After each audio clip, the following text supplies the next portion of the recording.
Hello, it's me. Starting with priming my eyes because I plan to wear this for hours, and that I did. You basically just want to use bruisey tones like blues, purples, reds, blacks, and for brushes I end up just using a dense packing brush and a blending brush as well. This is a very messy look because the majority of this part is just attempting to make you look like you haven't slept in a long ass time. I went in with a lighter purple that I showed you and then put a teeny tiny bit of black almost as an eyeliner, but mainly in the middle of my upper lash line, and then blended everything together, and obviously did this to both eyes.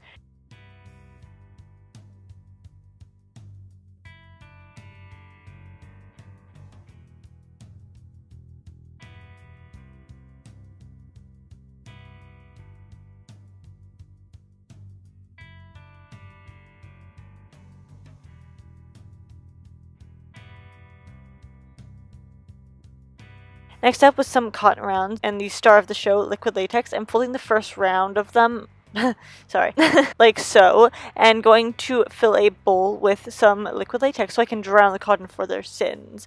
Then add them to the neck and smooth out the edges as best as I can. Then continue down the line. I did use a reference picture for this as well to make it more anatomically correct.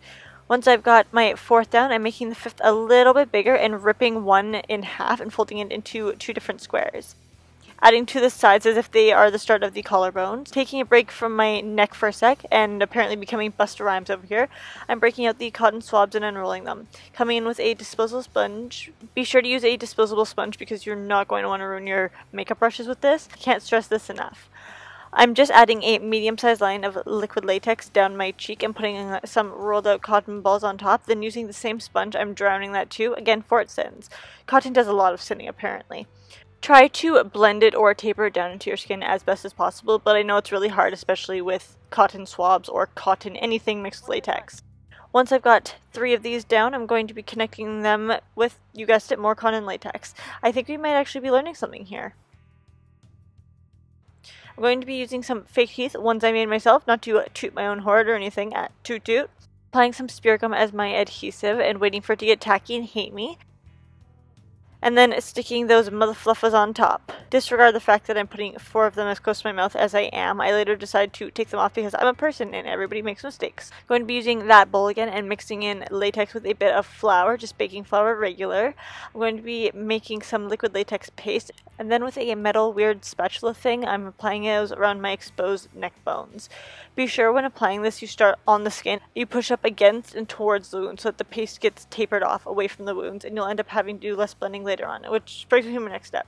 Blending with your fingers that even have more liquid latex on them, otherwise you'll be your own worst enemy and destroy everything you just put down. I cleaned up everything off camera, but if you're not as messy as me, this won't be a problem for you. Now coming up to the paint job. Coming in with a black water activated paint. This one is from Nye. I'm painting everything that is skin inside the liquid latex mode, I guess. Ideally with the mouth wound, you'd want to either use a smaller detailing brush to put the black paint on, or after everything is dried down. Then a red water activated paint to go around the inner edges of latex, aka the skin flaps. That sounds disgusting. Using either a concealer or foundation to match you, just be sure it's medium to full coverage. I'm going to be putting that around some of the outside edges and blending that out with a damp beauty blender.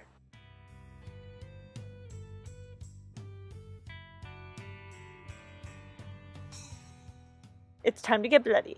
This is a knockoff, but it's basically just Scab blood. I'm going to be using the same Mandel spatula thing again and putting these to all of the crevices anywhere that is black or red or that is deserving of blood. Which, when you're zombie, is basically everywhere, I guess.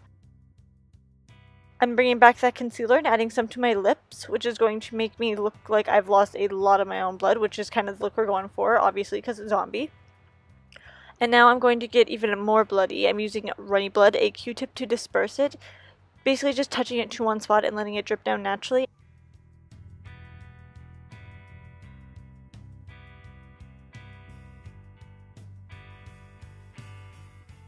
And for the sake of this video and during the zombie walk itself, I used some Stage Blood from Nye, which is definitely mouth safe and luckily has a zesty little taste.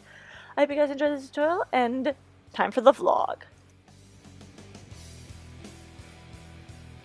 Hey guys, first time vlogging and it is on my phone. Go figure. I'm just heading out to the Zombie Walk and I want to maybe vlog a little bit. I'll see you guys there.